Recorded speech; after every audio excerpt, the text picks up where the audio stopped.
and you're gonna tell me that I'm wrong? Am I wrong? My favorite she movie. wore a crown and she came down in a bubble, dog. I'm not fighting with you. Grow up, bro. Grow up. Get educated. Hello, everybody. Welcome back to another Double D edition of the Creative Differences Podcast. That does not mean titties. It stands for our names, Dallas and Demi. If you are still here past me saying this isn't about titties, thank you for sticking around. I am Dallas, and I have not seen Wicked for Good, but I will at some point because my wife wants me to. And I'm Demi, and I have to give you guys like the stereotypical tagline right now, and so I'm going to. I have been changed for good. I've been seeing that. Yep. Yeah. Been seeing that around. Yeah. But most importantly, guys, she was a witch. I love it. Yeah, it's a Double D. Cassie and Gabby are not here. They went to see if they could get dicked down by a tiger. Oh God. It's one of the few things I know about that book, and I wish I didn't. It's not in the movie. I promise you that. I would hope not. It is a PG movie. Oh, good. That might disappoint some people, though, based off of one of the songs that is in this particular film, but we'll get to that. Okay. Interesting. But yeah, before we get to that and everything else, please hit the like, share, and subscribe buttons wherever you're listening. So maybe we can meet Cynthia Erivo, and I can finally challenge her to that foot race I've wanted since I watched Widows. I would not win. You wouldn't. I would not win. I've heard so much about her running, and you would not win. Yeah, just seeing that movie, I'm like, I wouldn't win. But it's kind of like the story, like in Atlanta when Earn races Mike Vick. It's like, you're not going to win. But also, like, You got to try. she does marathons for fun, and then immediately Yeah, that's goes crazy. to do a Broadway show. Like, I don't. Yeah, that's crazy. It's insane. It explains why she was running like that in the movie. Yeah. Oh, also, guys, welcome to another episode of the Creative Differences Podcast, your one-stop shop for movie reviews, Fancast Fridays, Throwback Thursdays, and a number of other pop culture-related items. Today, if you haven't figured it out, we are talking about Wicked for Good, which is one of the most anticipated movies of the year. Yep.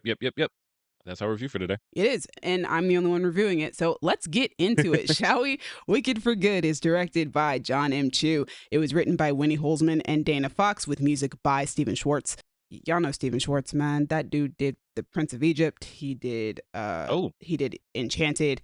The man got some heat behind him. Okay. Also, Winnie Holzman is the original writer of the Broadway play, along with Stephen Schwartz. Stephen Schwartz wrote the music. She wrote the book, which is dialogue and stuff like that. The musical was based very loosely on a book called Wicked, The Life and Times of the Wicked Witch, which was written by, I know his name, and I can't think of it right now. Gregory Maguire. Right. My brain was like, Jerry Maguire, and I was like, no, that's a movie. Not him. Wrong thing. Anyway, the movie stars Cynthia Erivo, Ariana Grande Butera, Jonathan Bailey, Ethan Slater, Marissa Bodie, with Michelle Yeoh, and Jeff Goldblum. And the IMDb summary, the second summary, because the first summary was too general for me, but the second summary is, after challenging the wizard's totalitarian regime in Oz, Elphaba must grapple with her identity as the Wicked Witch of the West. Meanwhile, the wizard has given Glinda the title Glinda the Good and a public status as the nation's defender against Elphaba. The two witches must make decisions that seal their fates in this second musical installment. Yep. All right. That is the second movie. Highly recommend you watch the first one first. Definitely. Yeah, because this is actually a movie where I'm like, I don't think you can watch this one without watching the first movie. I don't think anything would make sense. Yeah, it feels very much like a second part of a story from what I've seen. Yeah, you wouldn't get the emotional impact. You just be like, what is all this? Like these. So one of my favorite things that came from the promo tour was that I think John M. Chu was talking about how the first movie is about choices. So we're watching all these characters make their choices. And the second movie is about consequences. And this movie is all about what happens to these characters as a result of the choices that they made in the first movie. So let's start off. Cynthia Erivo and Ariana Grande. I'm gonna miss y'all, man. I'm gonna miss y'all as Elphaba and Galinda. Thank you. Y'all did y'all thing. I apologize for all the things I said when y'all was casted. I was wrong. I remember that. I was wrong. I was so very It was wrong. Ariana, right? It was Ariana. Ariana was the one I was concerned about. Cynthia Erivo, I had no qualms about. I was like, Cynthia gonna knock this out the park. But Ariana, I was like, I know you can sing, and I know you were acting, but I don't know. For Glinda, a character who I love so much, but a character she also loves so much. Okay. I respect you, standing on business, facing your Oh eating your no, words. I will admit I was wrong. I was very, very wrong. And I'm so very happy to be wrong. And I've said several times how happy I am that I was wrong. And I feel like I don't really need to talk about the performances too much. You can go back to our review of the first movie.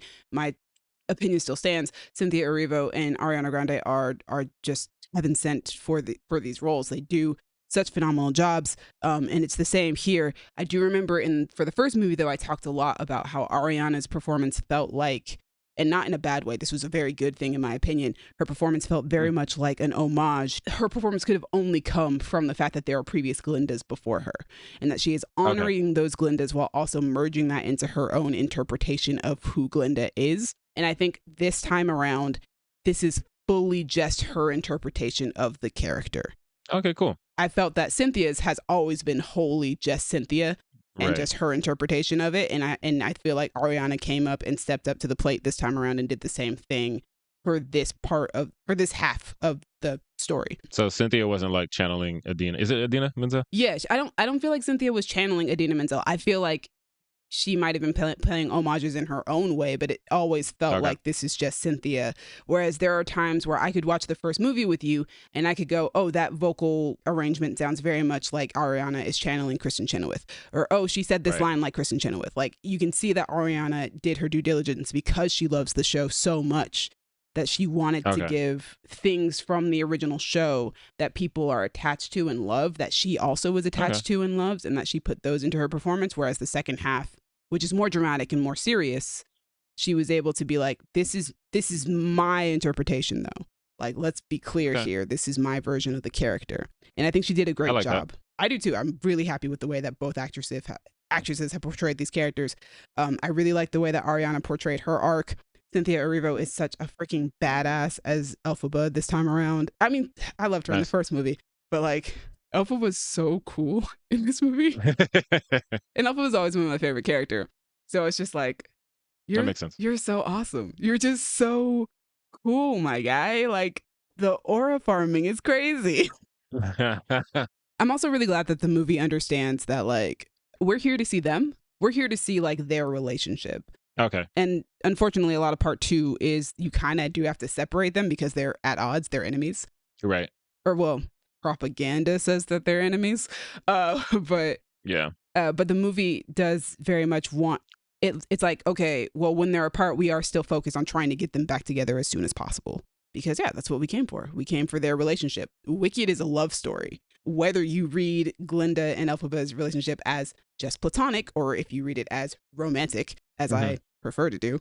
But like, that sounds about right. Yeah. Funny enough, I did not read it as romantic until I watched the first movie. For years, I have only been an Elphaba Fiyero shipper. And then I saw the movie and I was like, oh, no, that is a thing. And people clearly ship this. I'm with it. I agree with y'all. Y'all saw some stuff. I had to grow into this, but I got there. Okay. But regardless of how you interpret their story, it is a love story. It is about these two women who love each other. And that is the through line. Right. I don't think I praised the supporting players as much as in the first movie as I'm going to do this time. Jonathan Bailey, like, plays Fiero's growth and the care that he has so well, because Fiero has changed so much since the first movie. First movie, he's very playboy. In this movie, he's not that. He's a much more serious character. He cares a lot more. He's not just dancing through life anymore. He has a serious goal and ambition. Marissa Bodie and Ethan Slater get to, like, their characters take a really big turn this time around. So we get to, like, witness both of those actors, like, their range as actors and what they can do. Although, to be fair, like, for me, I got to see that with Ethan Slater, seeing him on The Boys. But I was about to say, he's the one who's just on Gen V, right? Yeah. But, or The Boys on Gen V. Yeah, he's so good in Gen V. He was amazing for, like, the short amount of time he was on there. It is a little bit more interesting to see him play a character who was one way in the first film and then see that character evolve into something completely different in the second film. Okay. Shout out to the production team. I think it's really obvious that everybody who worked on this movie, like, cared so much for it and, like, really wanted to do right by the story and make something incredible, something beautiful. Every on-screen detail seems, like, very meticulously thought out. The sets, the props, the design, just in general. I love it personally. I've seen people say that they think that the movie's ugly. I'm like, I don't agree with you at all. Oh, wow. Also, somebody please get Paul Tazwell his second Oscar, because my God, the wardrobe be killing. The Well, hold on. wardrobe. Before we get to wardrobe, I have a question. Yeah. And I'm sure I'm just in my mind making this comparison because pink. But do you think the set design stands up to Barbie? Because when Barbie came out, everybody was like, it looks like a real Barbie house and like world. Interesting. Actually, no, I do think it probably does better than Barbie. I Okay. don't know. Maybe no. I think they're probably up there actually, both together. Because I remember watching the first film and finding out that Shiz is a practical location, like, was insane. And also, like, planting 9 million tulips for Munchkinland, insane, guys. Jesus. Y'all was doing work for real to make something that was real and tactile and that, like, we could feel like we were in. Yeah. And I appreciate that. And that's what I mean by, like, you can tell that they all really cared and loved the story so much that they wanted it to look and feel as great as they possibly could. But again, Nice. That takes us to wardrobe because, oh my gosh, Paul Tazwell at both movies, every time he has made something for Elphaba that I've been like, I need it, I want it, how can I get it? She has a cardigan in this movie that looks so freaking comfortable. Nice. We love a comfy cardigan. She put it on and I was like, oh my gosh, you look like you can drown in that thing and it looks so comfortable. It looks so warm. I want it. Did this dude win the Oscar for the last Wicked? He did. He Okay. also did the wardrobe for Hamilton, the Broadway show. Oh, nice. Yeah. So give him the Oscar immediately. Post haste. Give it to him now. And Glinda's wedding dress, just chef's kiss. The wardrobe was fantastic, phenomenal, 5 stars. It's so good. The music, which is the main attraction of the movie, obviously it's a musical. I think the first act has better songs than the second act, and I think that's a general consensus among most fans. It's just in general that the first act is better than the second act in basically all regards. But like, there's still some bangers on this soundtrack, yo. I remember when the first movie finished, I was like, okay, I can't wait to hear As Long As You're Mine, No Good Deed, and For Good. And those 3 are legitimately the best songs on the soundtrack. Okay. I love Ariana Grande's version of Thank Goodness Couldn't Be Happier. It's actually probably one of my favorite renditions of that song now. Okay. Cynthia's No Good Deed is mind-blowing, show-stopping. The audience clapped when it was over. It's so good. It might be my favorite rendition of that song I've ever heard.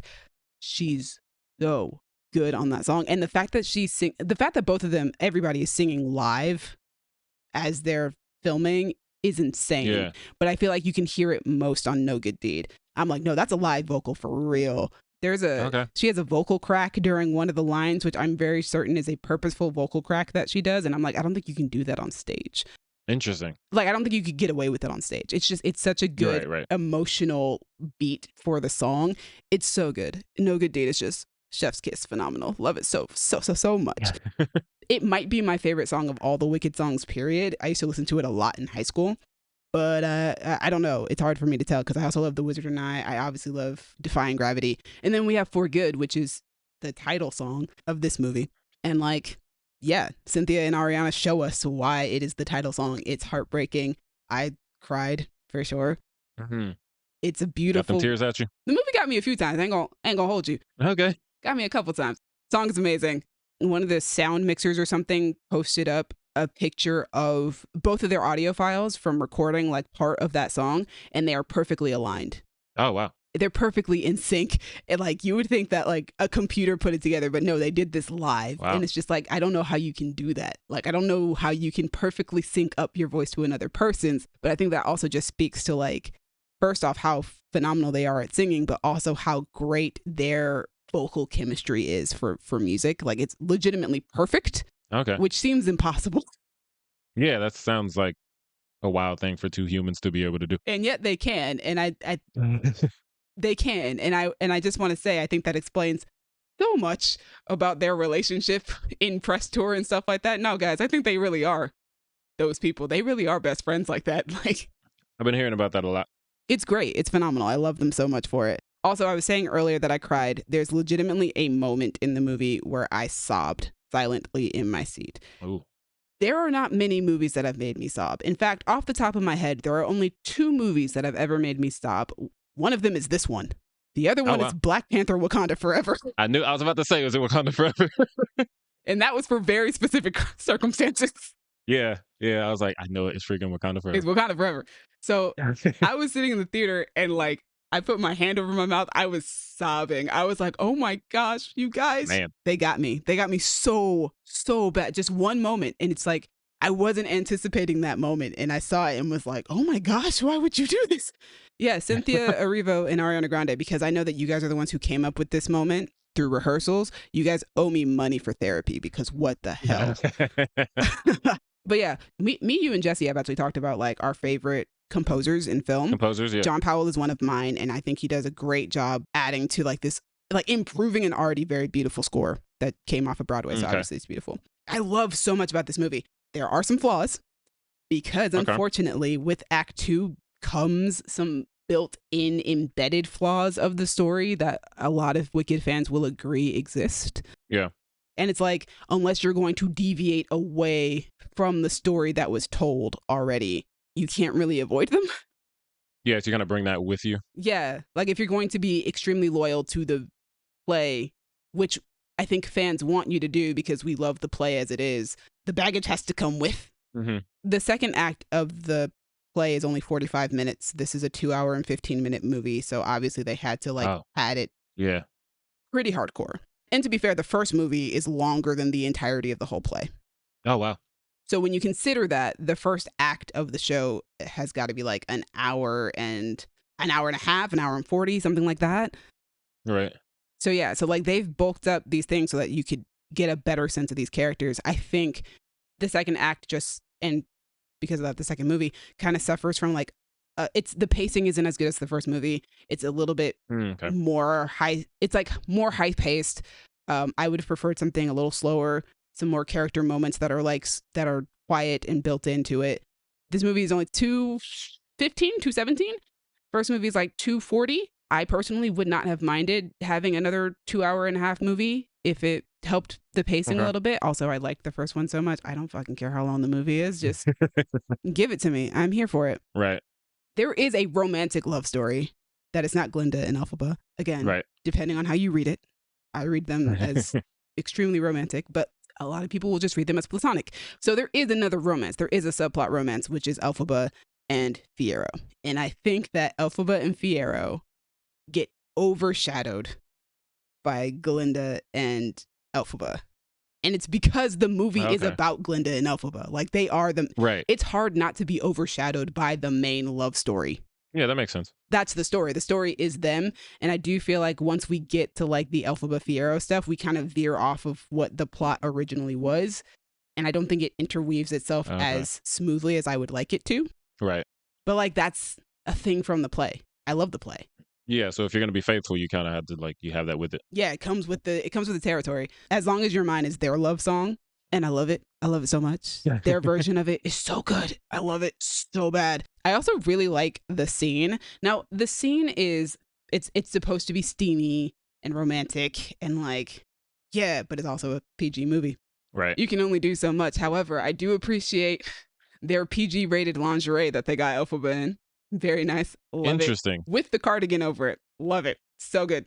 PG rated lingerie. That's not a phrase I've heard before. I'm coining it because that's what I felt like when I came out. I was like, she's definitely wearing lingerie, but this is a PG movie, so you can only do so much. Wow. Again, Paul Tazwell, give him that Oscar. But like, you know, they do what they can in a PG setting. Like they try and make it as like tension filled and like as steamy as you can do in a movie that's meant for like families to be able to all watch. Right. But I think they did a good job. I think it's really beautifully shot. Those are my highs. Those are a couple of my lows. Okay. I could not have reviewed this after the first viewing of the movie. I had to watch it a second time so I could actually get my thoughts in order. I would have been a worse rambling mess had I come on here after the first viewing. But like, yeah, even like with the critiques that I have, like I loved this so much. I had such a good time watching it. Nice. Wicked is a story that I've waited over a decade to see as a movie. Right. I waited over a decade. I've wanted a great Wicked movie since like I was 13 or 14 years old. God, wait, that's like 20 years. Ugh. Oh boy. But now I not only have one great Wicked movie, I have two. So love that for you. Yeah. So in the words of Glinda the Good, I couldn't be happier. Somebody make me Elphaba's comfy cardigan. And also, I stand by the fact that Elphaba and Glinda, they are a romantic couple. Okay. I stand firmly. I stand on business on that one. You standing 10 toes on that? I do, and Ariana Grande would agree with me. So, yeah. Okay. I was like, obviously I haven't seen it, but given what I've seen and heard about it and around it, like, this isn't one that I feel like is hard to believe. Like, yeah, I can see that. Yeah, they got an enemies to lovers relationship. I forgot to praise John M. Chu, the director of the movie. He deserves all the freaking praise. He did such a phenomenal job with these two movies. They filmed them, I believe, like at one time, which I think really helped, honestly. But yeah, he did such a phenomenal job. He did amazing. Honestly, I think Cynthia Erivo said it best. There is a clip from an interview from the first film that I absolutely love where she was praising the work that he did. And I'm going to insert it here. It's really hard to do a movie like this. And I don't know if anyone realizes that thing is massive. Do you know how like, this could have been bad. Let's be real. This could have been bad. And we're all sitting watching this because we love it. And do you know why? Because John M. Chu put his stamp on it because he loves it just as much as we do. The reason we're sitting here, the reason we're all here, the reason why we are here is because that man was at the top of the hill making sure that everyone was safe enough to come up the hill with him. That's why. Because it's a great quote. All right. But yeah, those are some of my thoughts on Wicked for Good. I'm sure that I have so many more that I would love to talk about, but they would probably be extremely spoilery. You know, when top 10 comes around, maybe I'll just drop them in there. I loved it. So glad to have two amazing Wicked movies. Thank you guys so much. I waited apparently 20 years for this moment, and it did not disappoint. Love that. That is my review for Wicked for Good. I hate when I have to do the criticism part of something because I'm like, I don't want to feel like I'm slamming this movie because I'm not. I really love this thing, but like, yeah. And I also don't think I could do better, at least not at this point in my career. I definitely couldn't. So yeah. And you know, you gave it enough praise that it's like, I love it so much, guys. Yeah. It's not like they're going to come over across like, oh, she said these things about it. Yeah. Like, she clearly loved it and just had these little things to say, which is good for a movie review. Yeah, you gotta say both sides. I think I feel bad about it for this one because like the first movie is like I'm like I can't find any flaws. Like I'm sure they're probably there, but I probably have to nitpick to find them. Whereas this one, I'm like, this one's got some more obvious ones. Okay, yeah.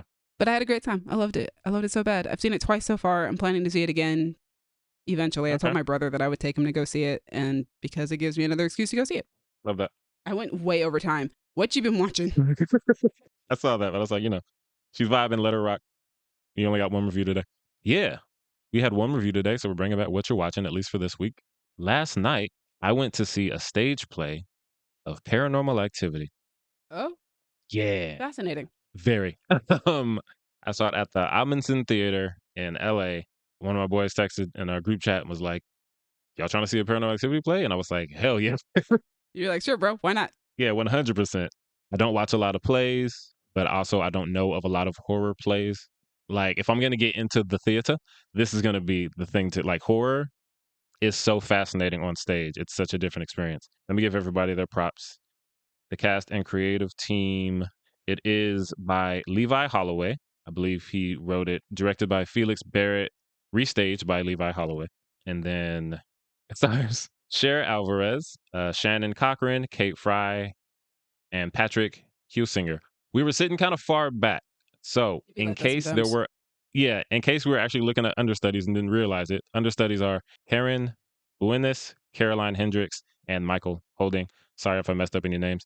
This was so cool. Like, I watched it, and it's one of those things that the more I thought about it after I saw it, the more I liked it. Because I came out like, yeah, I like that. That was cool. As I was watching it, they were doing certain things. My friend, shout out to Mace, he's looking through the program, and we're finding information about the dude, and it says he's into magic.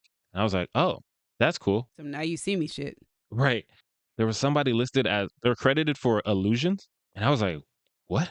Whose name is that? There's illusions. Chris Fisher. Shout out Chris Fisher. Because they do something, and I'm not going to spoil it because it is hands down my favorite moment of the play. But they do something that I guess in hindsight makes sense that you could pull off on stage because people do magic on stage, obviously. but it's not something I expected to see in a play. It's something you would expect to see in a Paranormal Activity movie. After we're off mic, I'm gonna tell you because I have to talk about this. Like, I keep talking. I told Kayla immediately in the car. You know, I ain't like, gonna see it, so you're definitely not gonna see it, so I can spoil it for you. But it was so cool, and they do so many cool things. Paranormal Activity is a perfect movie to be adapted for a stage. It takes place primarily in a home, so you set up a set as a house, and you can do different things with the rooms to scare the audience. One of my favorite things about watching horror is the audience experience of everyone freaking out together and like the nervous laughter you get when something happens. And we had a fantastic crowd. You know, the theater crowd is the theater crowd. They're very excited. I love But they theater would, like- people. That's why Yeah, they're great. Wicked was great. My first showing was incredible. They were the perfect people to watch this with, like a shadow, like they fly a shadow across the stage and everyone's like, and then like a blanket gets pulled in a certain direction. I was like, oh my God. But yeah, the acting was good, especially both of the main couple were very good, but the guy playing Jimmy, whose name I said earlier, he kind of has to go from like happy-go-lucky, goofy husband to just kind of like beaten and broken by the stuff that's happening. And he does it so well. I'm like, man, this dude's got to be exhausted. I feel so bad for him. Probably is. Yeah. Would recommend if you're into plays or even just into horror, because I'm not really a play person, but I had a great time Yeah, you're not a theater by the guy. time I got home. You're not a theater guy. Yeah, and I'm not opposed to it, but it's one of those things, kind of like musicals in terms of like movies. It's like I'm not opposed to the medium or genre, but if you're going to get me there, it has to be something I'm interested in being turned into that Me medium. about horror. Exactly. Like you'll watch a horror like Sinners or like something from Jordan Peele because they're telling stories you're interested in and you'll see it through that. So I'm like, what's the play? Paranormal Activity? Hell yeah. Let's see that. So would recommend. By the time I got home, I was like, I think I might want to do this again. So I might end up doing that. You got But it. shout out to Take Jesse the with people you. involved. You know he'll love it. He would love it. I was watching. I was like, Jesse should be here for this. You guys can have a guys today. But to be honest, I was thinking like, Malaya would like this too. I 'Cause was, she I likes was the theater. also She thinking likes that horror. as soon as I said it, I was like, Malaya would want to go see it though. And so would Yeah, DeAndre. so if I go again, Sid would probably I go. will be rounding up. I'll be rounding up a posse. So for my what you've been watching, I'm going to talk about the Mighty Nein because I'm obsessed. I love it so bad. I actually did not go do any research on like to introduce it. That's my bad. We haven't done this in so long. I don't remember how to do this. It's been a while. It's been a minute. That's so weird. It's just me randomly singing, but I guess it works. We reviewed a musical today. Yeah. Yeah, The Mighty Nein is an animated show that's executive produced by the team Critical Role, and it stars the team of Critical Role. So Laura Bailey, Taliesin Jaffe, Ashley Johnson, Matthew Mercer, Liam O'Brien, Marisha Ray, Sam Riegel, and Travis Willingham. But we've gotten so many dope guest stars already. Oh my goodness. Mark Strong is playing like what I'm assuming is the big bad of the season. Lucy Liu has played a queen on the show so far. Ming-Na Wen is playing a character. Ali Carvalho showed up in the 3rd episode, and I'm like, I love this so much. Alan Cumming is in an episode. Tim McGraw is in an episode. Like, it's Nice. like Look at everybody. the cast is so fire, and I just want to know how Critical Role team, how did you do this? How do y'all be stacking up the cast like this? And then also like you've got people who already are voiceover like greats. So like Steve Blum is on the show. Mm-hmm. Robbie Damon, who plays D&D with them, but is also a voice actor. So great. JB Blanc. Just so many great people. The IMDb summary follows a group of criminals and misfits who are the only ones that can prevent the kingdom from plunging into chaos when an arcane artifact capable of reshaping reality falls into the wrong hands. Yeah, that seems to be the gist of it so far.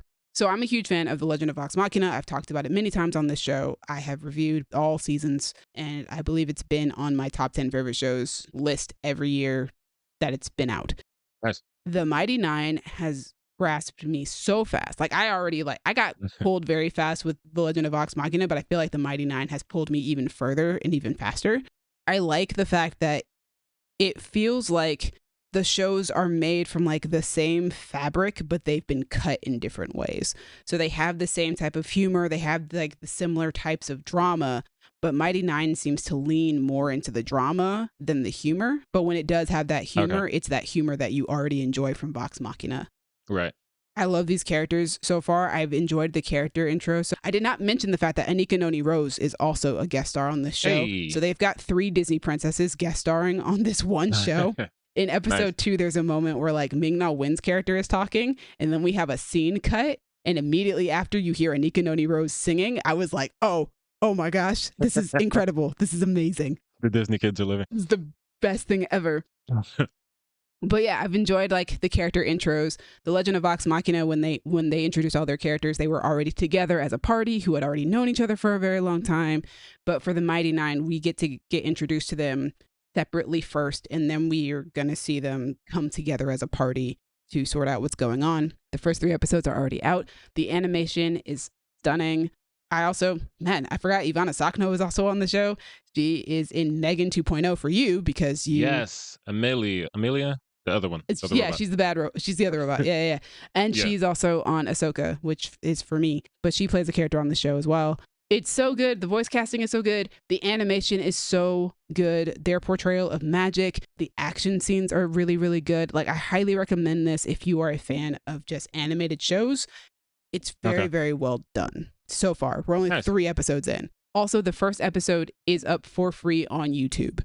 The rest is on Amazon Prime, but the first episode's up on YouTube. So check it out for free first. And if you like it, continue watching. It's great. But yeah, I've been watching The Mighty Nein, and I'm super stoked. Nice. Dallas, anything coming up that you are excited about? Something that's released a trailer recently? Anything like that? I am not good at this section. Yeah, I think it's because you always forget that we do this now. Yeah, I always forget we do this section, and then I've gotten away from watching trailers on YouTube. Like, I try to just like when I go to, I think because since we stopped doing trailer tracking, I'm like, look, if I want to see the trailer, I'll see it when I'm at the theater. If not, I'll try to catch it. Maybe. I also have stopped kind of watching trailers. Like, I don't feel like the incessant need to like, oh, I need to watch this trailer. Right. I'm not like, oh man, I gotta watch this one. So I'm sure there's something, but for now, I'm just thinking about that play I watched last night. I love that for you. I will say that I am intrigued by You, Me, and Tuscany, which is the rom-com trailer that came out with Halle Bailey and Regé-Jean Page. Okay. I occasionally like me a good rom-com, and I especially like them when Black people star in them. What can I tell y'all? I get it. Also, I'm a huge fan of Halle Bailey. I love her, so I'm really interested. And one of my favorite things is that they use a Janet Jackson song in the trailer, which is so funny to me because Halle Bailey, everybody's been saying that if they ever do a Janet biopic, it's got to be Halle Bailey. Okay. So I think that's fun. And then they also released the Hunger Games Sunrise on the Reaping trailer this week. Right. I am very much looking forward to that movie. I still need to read the book. I try to read Hunger Games books before the movie comes out so that I'm like, I think it's only because I read the Hunger Games series before that movie series started. So now it's like whenever a new one comes out, I'm like, well, I got to read the book before the next movie comes out. I'm very intrigued to see what this one is about. I'm a fan of Whitney Peak. I really enjoyed her in Hocus Pocus 2. So I'm excited to see her in this movie. McKenna Grace is in this movie. And, you know, we've been making jokes about her stealing roles from child actresses for years. And now she's, you know, a teenager. So it'll be interesting to see her play like a teenage character, not a child. But yeah, I think that Suzanne Collins writes really good books. And I also think it's extraordinary, like the relationship that she has with the producers of these movies, that like once she writes a book, that it's like, cool guys, the movie will be out in 2 years. See y'all later. Right. We always get a book announcement and a movie announcement the day of. They are like, they coincide. The book will be out next year. The movie will be out the year after. And I think that's actually really cool. I think that's a really nice relationship to have. And I just appreciate the stories that she tells. I appreciate that she tells stories when she feels there's something that she needs to say about society. Yeah. I think all of the Hunger Games books have been very socially relevant. And I look forward to seeing what this one's about. This one is also a prequel about Haymitch and about his games. People have been dying to hear about what happened to him, what led to Haymitch being the man that he became for so long. And now we get to know. So again, I need to read the book, but I'm also very excited about the movie. The trailer looked really good. And it's also always the same filmmakers for the most part. So yeah, it looks like a Hunger Games movie. Yeah, the dude who did The Long Walk, Francis Lawrence. Yes, has been making them. I think someone else made the first one. Gary Ross made the first one, and Francis Lawrence has been making the rest of them ever since. Yeah, shout out Francis Lawrence. He's good. Also, shout out to Gary Ross though, because like when you're making the first movie of, I feel like these YA adaptations, like you really have to like hit it hard, and you have to do a really good job in order for it to really take off. You have to make something special about that YA adaptation, and he was doing it at a time when like We were at the tail end of Harry Potter. We were at the beginning of Twilight. And Hunger Games is the one that stuck out of like all of the millions of them that they were trying to make into movies at that time. And I also really appreciated like the very indie look that he gave the first movie in comparison to the rest of this franchise. Right. I feel that. It fit for that movie. Similarly to how I really like that Catherine Hardwicke made the first Twilight movie look very indie, probably because they had a very low budget, but right. she made it look very indie, and that made it look different. And it drew people in, I feel like, regardless of how you feel about how that movie looks. Because I know that I personally love it. I know that Gabby hates it. But okay. Different opinions, guys. Speaking of different opinions. Speaking of different opinions, love the transition. We got some comments. They are all from TikTok. We're going to get right into it. First comment is on our post about The Running Man. It is from Carter. And it says, yes, I love Glenn Powell. He's so fun to watch in every one of his roles. Agreed. Which is something I thought more people agreed with. Since we've talked about The Running Man, I've been hearing a lot of other people talk about it. And this opinion is less widely like spread than I thought. Like most people do like Glenn Powell. He was a very good leading man. But I'm hearing different things about like, oh, I don't know if this was the one for him. I'm not really da-da-da-da-da. Like he's not really a good running man. I'm like, wow, I thought he was good. As two people who know nothing about the source material and have never seen the original movie, he's good for this movie. Yeah, and I think a lot of people have this Arnold Schwarzenegger in their head. Yeah. I mean, and like, yeah, he's definitely not an Arnold Schwarzenegger. Like I said last time, like, he is a Tom Cruise. Yeah, most people are not going to be an Arnold Schwarzenegger. So it's like taking an 80s Arnold Schwarzenegger movie and adapting it now, or adapting the source material now. It's going to be different. I thought he did great. Yeah, I liked it. Also, I don't know if in the source material, if that character is supposed to be just a dude, but like Arnold Schwarzenegger is never just a dude. And Glenn Powell is, I can believe that he's just a dude. He's a dude, you know, different times. So we have a really long one. I'm trying to see if I want to save that for the end or if I want to just power through it now. Is it for about what? It's about Badlands, Predator Badlands. Ooh, interesting. It's so long. I'm just gonna, all right, lock in, guys. Lock in. So DC Green on TikTok says, I respect Dan for trying new ideas, but I feel like he picked the worst version of every idea he had. Dad giving Deck his blessing and not doing my boy Quay dirty yields the same result. Deck goes to hunt Callus. Deck's journey is minimally influenced by seeking revenge, mostly influenced by wanting to prove himself, so you keep that in check and story. Then, when Theo puts Predator culture on blast, Deck has a reason to defend his culture, and you would agree as an audience because all Preds you see up to this point are chill. Then Deck embraces the wolf/defender persona because he sees the value it adds to his tenets of honor and independence rather than abandoning those altogether. Again, story, I think you meant to write stinks. You wrote stonks. I don't know. My Dan ranking are Prey, then Killer of Killers, then Badlands, and then a sad face emoji. DC Green, you are very verbose, and I respect it. I read so much that I started to retain more of the beginning of the comment. So like the point of, if the dad gives Deck his blessing and doesn't do the thing that he does, then it yields the same result. I don't know about that because Deck going to hunt the Callus was, a lot of that was motivated by Dad has not given me his blessing and I need to get something that even he's afraid of. So if he just had a nice father, I don't know that Deck is going to try to hunt the Callus on that planet. I mean, I think he's still going to, even if he doesn't do the thing that he does though. But I don't think he has as much urgency if that thing doesn't happen. I don't think it's just about gaining his father's approval and blessing. I think it's also like he has to do it in honor of his brother. He has to do it for Quay. Because then there's what happened to Quay. What was the point if I don't succeed? Yeah, so like if the thing with Quay doesn't happen, then he definitely, because he made that decision before that happened. Yep. But as far as like if the dad gives him his blessing, I don't think we get, because his main thing is Quay was like, oh yeah, even Dad's afraid of that. And he was like, that's the one, I'm getting that. And it's like, if your dad was just like, I love you, son, go have fun on your hunt, then I don't think Deck is going to go like, I need to find the biggest, baddest thing in the world. Part of me feels like saying I love you, son is not part of the Predator culture at all. Yacha don't do that. Be. They don't do that. It can't be. I don't think they even imply that they love their sons. No, they don't be hugging their kids. Mom about to beat the brakes off that boy when she get there. Oh, yeah. She coming out with the switch. It's going to be wild. I can't wait to see it. I want Dan Trachtenberg to get a black culture consultant for the mom. I just need that. Yeah, so next comment. We have 2 comments on something we posted on TikTok 2 years ago from our top 5 A24 movies. Fun. I forgot we did that. Yeah, that's our clip about Morris from America. Manuel Rodriguez and Graham Ferrelli both commented a laughing emoji.